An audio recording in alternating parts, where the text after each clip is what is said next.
And welcome to the Security Guy and the CIA Spy podcast. I am Robert Siciliano, and this is Peter Warmka. Hi, Robert. How are you doing? Doing pretty good, Peter. Yeah, school's getting out. Kids are going to be home, which is great. At this point, it looks like I'll have about 10 weeks of them, which is awesome. That means 10 weeks of boating and ice cream and alcoholic beverages for adults. Hopefully you're not going to get to the halfway mark and they're going to say, Dad, we really miss school. We don't want to be home any longer. That I know is not going to happen. I know that because they're both like just done already. Like they have had enough. Usually this time of the year, they just want to be done. There's exams and all the follow-up stuff that goes along with that. So my 13-year-old, I was looking at high schools, so we have to start doing that, dance because it's, private school for her. They call it secondary school.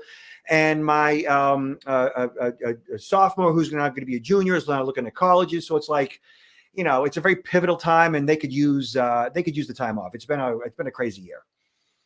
Oh yeah, and with some of these school shootings too, it's just like you feel a little bit more secure having your kids at home versus going to school. Unfortunately, it's crazy. But what you just said is so true, and it is so flipping awful.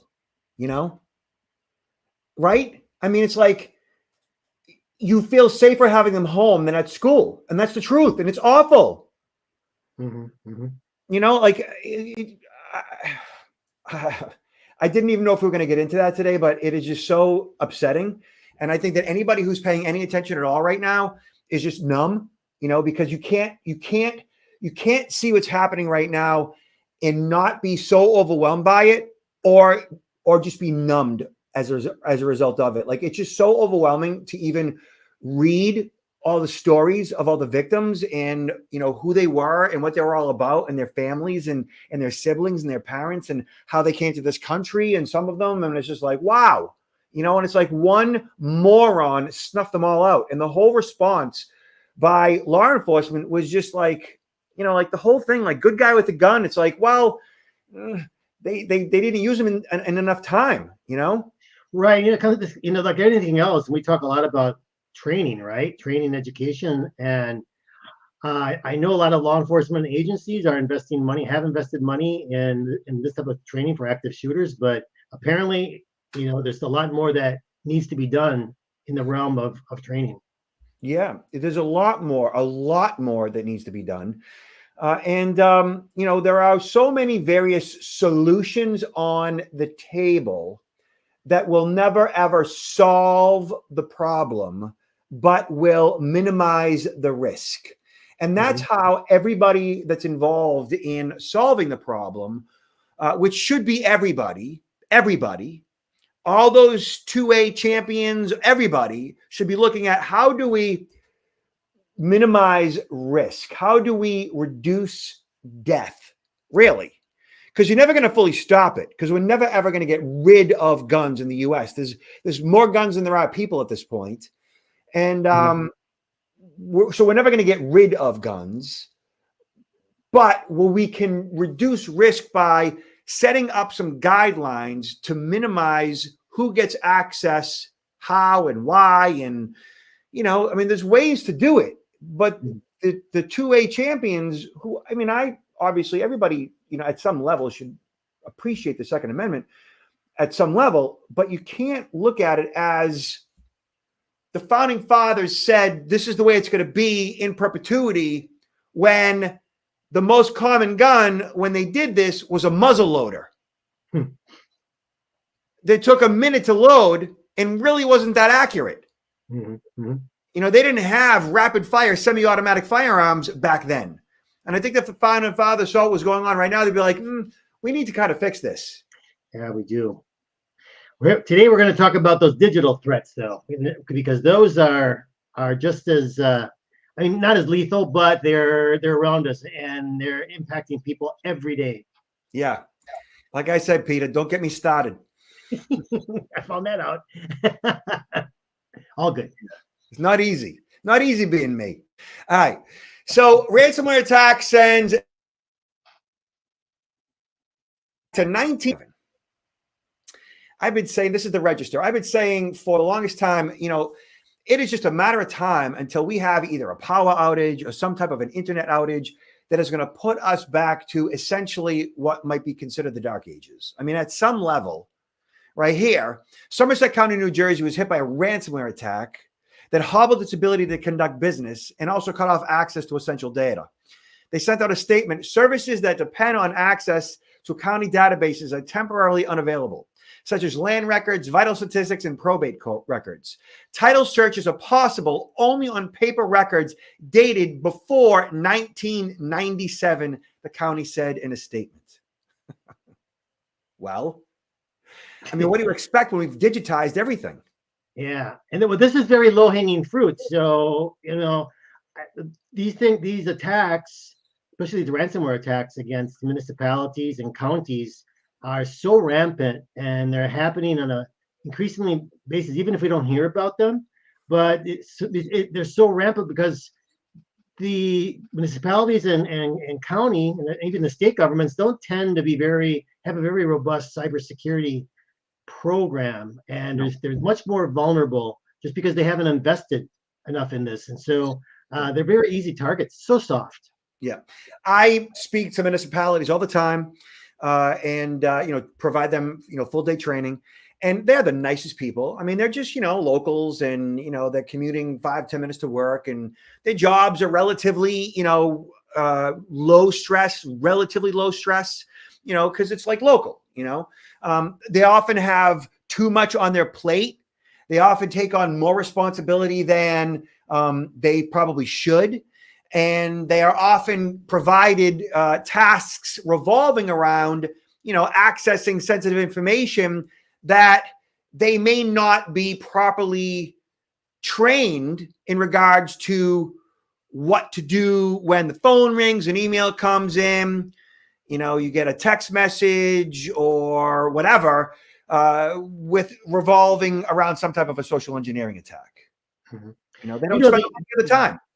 The impact for these is not quite as critical if we're talking about the records being a delay and being able to get records, but if this includes or can include, of course, hitting various utilities, like even the water supply, right? A lot of these water companies, these treatment facilities are run by the cities or run by the county, and this is where the consequences for these type of attacks can be. It can lead to some serious health repercussions as well as loss of life in some cases. Yeah, that is definitely correct. So let me mess around with something here really quick. So I just want to make sure that everybody can see what they're supposed to see. My apologies for this mess that I just created. Okay, so the attack happened, took down email services for county government departments, as well as leaving the county clerk's office unable to provide the most services which are reliant on internet access, which is like almost everything. Somerset County residents were asked to contact government offices via Gmail addresses set up for various departments or via phone. Yeah. So, in order to stop a crime like this, obviously, an organization needs to have robust security in place. And what that generally means is ahead of time, proactively, you bring in, your IT people locally, do their job and they're skilled to a certain degree. Those IT people could be CIOs, CISOs, Chief Information Security Officers, CTOs, Chief Technology Officers, and so on. And generally, it's those professionals that would hire, say, a managed security service provider, an MSSP. So the MSSP comes in and they actually manage the security of the network. So they do vulnerability scanning, they do penetration testing, they run scans looking for vulnerabilities that might affect, that network should they become a victim of ransomware. And if a MSSP is too expensive for that municipality, then they would bring a company in like mine that provides virtual chief information security officer services. Basically, the same type of services that a managed security service provider would provide, vulnerability scanning and patching and so forth, but on a smaller scale. Generally, it's a smaller team of like 3 to 5 people that, have been in the business for 10, 20, 30 years. at a minimum. And, they are a fraction of the cost. And it's also called fractional CIO or fractional CISO. They're a fraction of the cost of a, $30,000 to $40,000 managed security service provider. And if you engage in those services ahead of time, proactively, you significantly reduce the risk of something like this happening. Mm-hmm. Yeah. All right. So, Peter, check this out. It's CNET, credit card fraud, which everybody is concerned about. And I tell people right off the bat, don't worry about credit card fraud. You really can't protect yourself from it, but you can do something about it. And so credit card fraud here at CNET says, credit card fraud is the problem that won't go away. It just changes. And they go on to say that despite advances in technology, credit card fraud continues to be a problem. Credit card fraud costs Americans and companies billions of dollars each year, while consumers are never on the hook for fraudulent charges. That is, of course, unless you aren't paying attention to your statements and you refute unauthorized charges. So that statement isn't necessarily true. You are on the hook for fraudulent charges if you don't refute them, which I've seen studies that show that 9 out of 10 people don't actually pay attention to their statements. Oh, I agree with you 100%. And I think I really have a problem with this thing with the credit card company saying, well, you're not going to be on the hook, as you mentioned, because at the end of the day, we are all on the hook. The amount of money that these credit card companies are paying because of these things, they recover it from somewhere else, right? And so you look at sometimes the interest charges that they are charging individuals and the different ways of trying to get people to take out more and more credit. And then, of course, if you pay it off at the end of the month, great, you don't have to pay the interest. But a lot of people don't pay it off, and they end up paying an excruciating amount of money to maintain these credit cards. And it creates also a sense of complacency. We've talked about this, Robert, a number of times, where people think, well, it never is going to happen to me. But if it does, I'm not going to be held, I'm not going to we have to worry about paying for this because the credit card company is going to pay for it. Just like companies that take out insurance for cybersecurity, right? That, well, it's not going to happen to me, but if it happens, I got this insurance. So people just tend to be so, as you mentioned, reactive instead of proactive in regard to how they handle their own security and finances regarding the security regarding their finances. Sorry. No question. And the thing with credit card fraud, too, is while the credit card companies have anomaly detection software that detects anomalies in your spending habits, which would, in response, alert you to potentially fraudulent charges or stop charges as a result. That anomaly detection software is not foolproof. It's not 100%. In other words, you may or may not be notified of a particular charge that you were or were not responsible for. So, for example, I was recently notified of a charge that was out of Australia where they had got my card number and they were billing it to Amazon Web Services out of Australia, which is a significant anomaly because I'm not in Australia. And that's obvious. And so the anomaly detection software picked that up. Now, there were some charges at a Home Goods, which is a retail store in the U.S. not too far from me, and I was not notified of that. But I get what's called push notifications on my credit cards, which means that I get a text message and or an email with every single charge. That's great. So, yeah, and everybody should do that. And so when I got those text messages from Home Goods, I looked at the charge. I'm like, this is interesting. I mean, I know my wife shops at Home Goods, but I didn't think that she was at Home Goods because she was at an event at the kids' school. So I called her and I'm like, hey, any chance you went to Home Goods recently? She's like, no, why? I go, because we just got 2 charges at Home Goods. She's like, really? I'm like, yeah, like for $18 and $19. Was that you? She's like, no, I haven't been to Home Goods in months. I'm like, all right. So I contacted American Express. I'm like, there's these 2 charges on here from Home Goods that we didn't do. And they're like, all right. And so they took it off the card. But they didn't tell me that those charges had occurred fraudulently. I had to, call them and say, hey, this wasn't me. Yeah, and if you don't have that push notification and you don't review your statements, I mean, I'm sure that almost everybody, not everybody, but a large portion of the population do from time to time have these fraudulent charges, and maybe they're a small amount You might say, well, I don't quite remember. Maybe this, and you think, well, is it really worth bringing up? But when you're being charged 1995, I mean, think about the amount of money that these scammers are bringing in from these, frequent transactions that they're charging, so many people. It's amazing. Right. And it is also to the credit card company's best interest that if there is in fact a charge that you were not responsible for, that them not telling you at some level, like they profit from that. They benefit from that fraudulent charge because there are fees being paid, right? Fees being paid by you, fees being paid by the merchant, the retailer.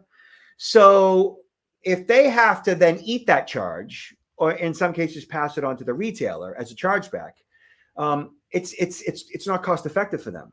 So, yeah, absolutely. Absolutely. So, it really is ultimately up to us, you and I, consumers, to pay close attention to our credit card statements. So if you've never set up push notifications, it's easy to do. So I have all my cards, and I only have 3 of them, and that's all really you need. Like a Visa, American Express, and one for business, right? Or at least for me. And all you do is you call up your card company, and they'll tell you exactly where to go on their website in order to access the menu and what boxes you need to check in order to get those push notifications. If you don't want to call them, you can just simply log into the dashboard and just tool around there. And sure enough, you'll find it under either alerts or notifications or security or whatever it might be. But it's always there with all card companies, banks, and so forth. So set up push notifications for both text message and email. I generally have it set, for any dollar amount, but sometimes they won't let you do anything less than $1. And then I always do card present, which means I swipe the card. Card not present, which means I charge it over the phone or online. International charges, of course. So any and all charges. I check every single box. I want to know everything. As soon as there's a charge to my card, I want to know right there and now. There's an added component to this. I'm sure some people are in a situation where they give their credit card to a child, right? Maybe a teenager, and say, well, use this, especially if there's an urgent need or emergency. And you might say, well, let me know when you've used it. But so often it happens, you don't find out that they use it until you see the end of the month credit card statement. But if you have these push notifications, you know exactly what other members of your family are charging at real time. In real time, yes. From a financial, management standpoint, it's a great tool. Yeah. So my wife and I share cards, and every so often, like I send her off a text. I'm like, "Hey, was that you at Sally Beauty?" And she's like, "Yeah, leave me alone. I'm busy." But that was me. Yeah. And so, all right, you can charge whatever you want. I have no problem with that. I just want to know it was you because it was $200. It's like, keeping tabs in that regard is pretty good. And what's interesting is one year I remember I was traveling on business, and I was at I think I was at like I forget what hotel it was, like a Marriott. And I gave the clerk my card as I was checking in, and then moments later, it says I'm in a Marriott, and moments later I get a notification on my phone, a text message that there was a $250 charge at a Holiday Inn, right? And I'm looking around going, I see Marriott. I'm at a Marriott, right? And I'm like, okay, so why is there a $250 charge that just occurred on my credit card for a Holiday Inn? So I'm thinking to myself, like, who would use my card? And I'm like, who would go to a hotel is my wife at a Holiday Inn? Like, what is my wife doing at a Holiday Inn? And I'm thinking to myself, is my wife cheating on me? Like, all this happened like in a matter of like 30 seconds, right? And which like we're happy, like I would never expect that, but I'm like 5 hours away, and I'm like, is my wife at a Holiday Inn? And then I say to the clerk, I'm like, has this ever is this establishment a Holiday Inn or a Marriott? He goes, well, we used to be a Holiday Inn, like we just changed names. I'm like, oh, there you go. So their merchant name never changed, or hadn't changed yet. Yeah. I was like, dude, you almost got me divorced. That happened. Yeah. Yeah. All right. So moving on. Feds, fake Whoa. army general scammed multiple women out of $1 million. Oh man, these stories are just like too incredible to be true, but they're true. So sad. Yeah, so this happened Providence, Rhode Island. A Texas man has been arrested for what authorities say was his role in an online romance scam. We've talked about this before, but it always deserves repeating because there are just so many romance scams out there in which women were cheated out of nearly $1 million by someone pretending to be an army general, federal prosecutor said in Rhode Island. So the guy's name was Fola Alibi, also known as Folier. Emmy Alibi, 51, arrested at his Richmond, Texas home, charged with wire fraud, fraud, and money laundering, according to the statement from the U.S. Attorney's Office, says the AP. So the women were asked to send money to the fake general to help ship his belongings back to the U.S. According to court documents, they were asked to send the money to companies in Texas controlled by Alibi or someone associated with him at his home address. Many of the women were in their 70s and 80s, either widowed or divorced, which is usually the case. They're lonely. You know, and there's so many problems with this. First of all, the U.S. government would pay for the shipment of this individual if he existed. This individual's household effects back to back to his home. Right. There's ways to verify too. Someone who's a general. I mean, I'm sure there's a way to verify whether or not there's a general by this name through open source checks. Right. I mean, they were just probably going by whatever this person, the way he looked, and or what he said on a whatever social media channel. They didn't go into much detail here, but there'd be so many other ways, somebody of this profile, this level, to verify whether that this person really existed. Yeah. Peter, keep in mind, I mean, you're savvy, right? Technically savvy, like you are a government, former government, employee. Like you get it all, right? Keeping in mind, the victims here, 70s and 80s, women, like this is the definition of the grandmother test. Right.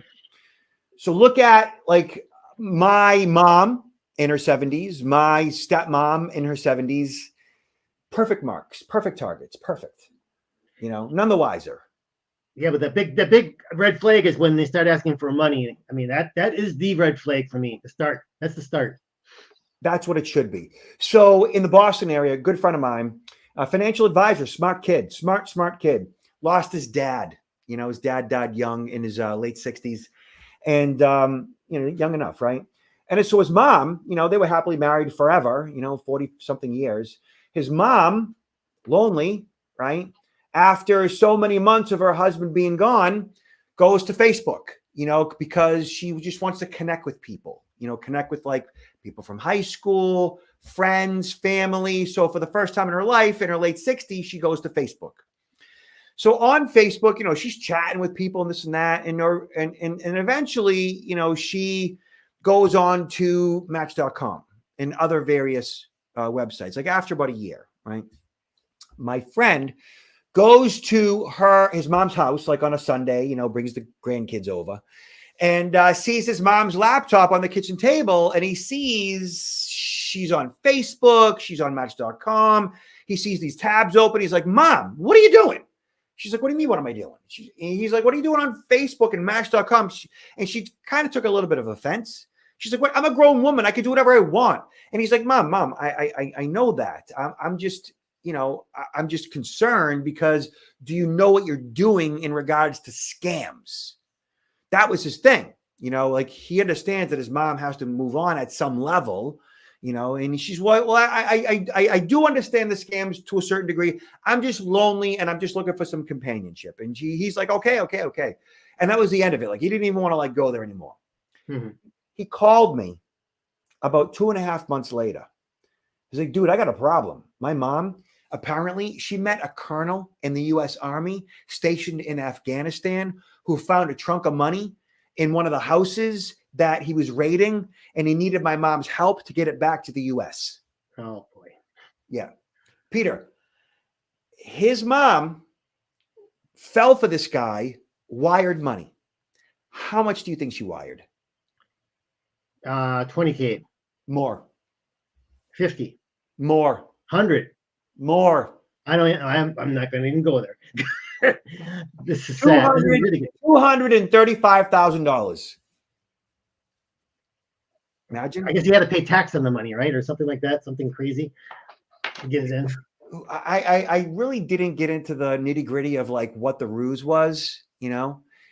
It just happened so fast, and $235,000 over the course of 2.5 months. Well, it's kind of interesting. This is sort of a variation of the Nigerian scam, but when you're talking about let's say, well, it's not really directly impersonating because these people don't exist, but using sort of the facade of being an official in the U.S. military, Credibility. Authoritative figure, someone that you would be able to respect, admire, women would probably look up to, someone that, is dressed in a uniform. I mean, check all the boxes. Yes. Fits very well. Yeah. It's awful. So, pay attention to your moms and your grandmoms and your aunts and your neighbors and let them know, like, be on them. If you at some level have a connection to someone that is lonely, please like monitor their finances at some level. Like those in 70s, you would think like that person is young enough and smart enough and so forth, but it's not about being naive or dumb. It's not about that. It's about being vulnerable. It's about being lonely. It's about being human. Every and anyone is susceptible to this, including men. I've seen it over and over and over again. People in their 40s, 50s, 60s, 70s, 80s, and of course, 90s. Okay. It happens to any age group, really. So just pay attention to all those around you. Watch yourself. And for those of you who have, elderly people in your life that have access to significant amounts of money, it might be time to step in and be a co-signer if they're ever to write me big checks and move money out of accounts. That's a very good suggestion. It really is. That's a real thing. So, pay attention. All right. So, Peter, in Boston, CBS, man targets young women by tampering with their cars. Oh, boy. Bastard. So, women are being warned of a man who police say is tampering with women's cars and then offering to drive them home. I mean, it's just so obvious, but still. So the police describe the man, in this case, an Asian man in his late 30s, driving a blue Chevy with Massachusetts plates, and he's been targeting young women by flattening their tires and filling their tanks with water and then offering them to drive home. So obviously he's stalking them at some location, could be a bar, could be anywhere, and he associates the girl getting out of, the woman getting out of the car, going in somewhere. He takes advantage of that time to do something to the vehicle, and then follows them, out. And then, to me, one of the biggest things here, I mean, that can happen, right? But I think it gives a good reason to take advantage of. Almost everybody today has emergency roadside service protection, whether it's through their insurance company or the actual vehicle that they bought. Maybe the company provides this. So that's what they really should rely upon as the first way to deal with an issue if you have an emergency with a vehicle, I think. So I agree, but I suggest that be the second thing they do. Because I think the first thing they do is they should be able to change their own tire at some level. No? Yeah, but you still have that. If they get out of the car and they're trying to change their tire, they could be in some remote area, and this guy then comes out and approaches them, right?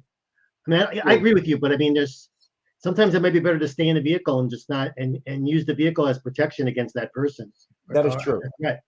Yeah, and have that tire iron ready to smash them in the face with it. I mean, they can also do a cursory check of the vehicle, do a walk around, before they get into the car and take off. If it's a tire issue, right?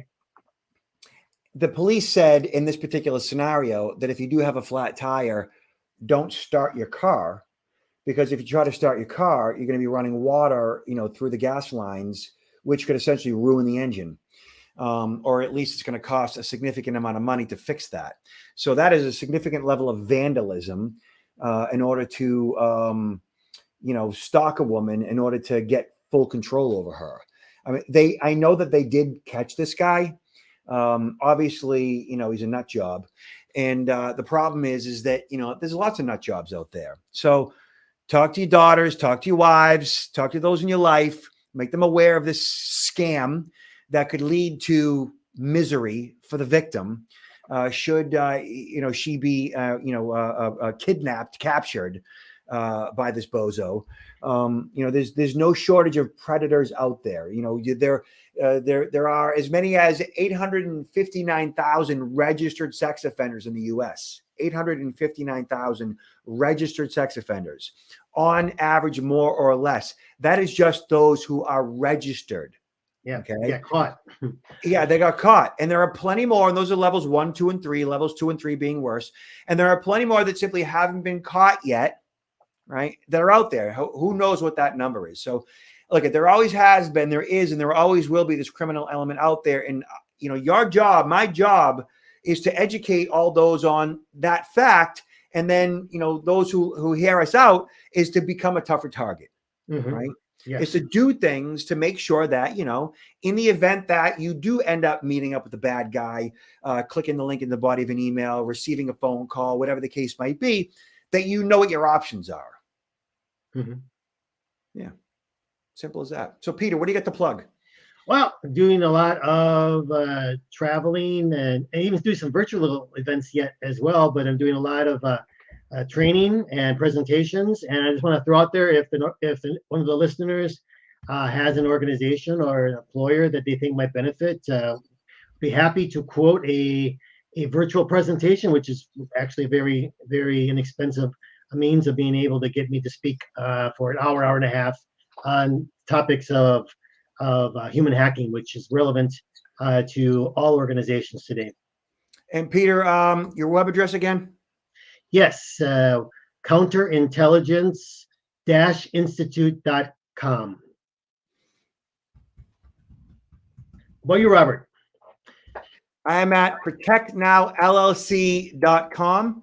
And you could see me and my peeps and me and Peter, bi-weekly in this particular podcast. Business is good, Peter? Yeah, business is really good. I want to encourage people that are listening to us, though, if they have any comments or suggestions or topics that might be of interest to them, please forward them, right? And someday we're looking forward to you maybe inviting guests on the show, as well as people that might be calling in. So we're looking for more engagement from the audience and feedback. Definitely. Peter, nice speaking with you. Be cool. Likewise, stay safe. Talk to you. Yep.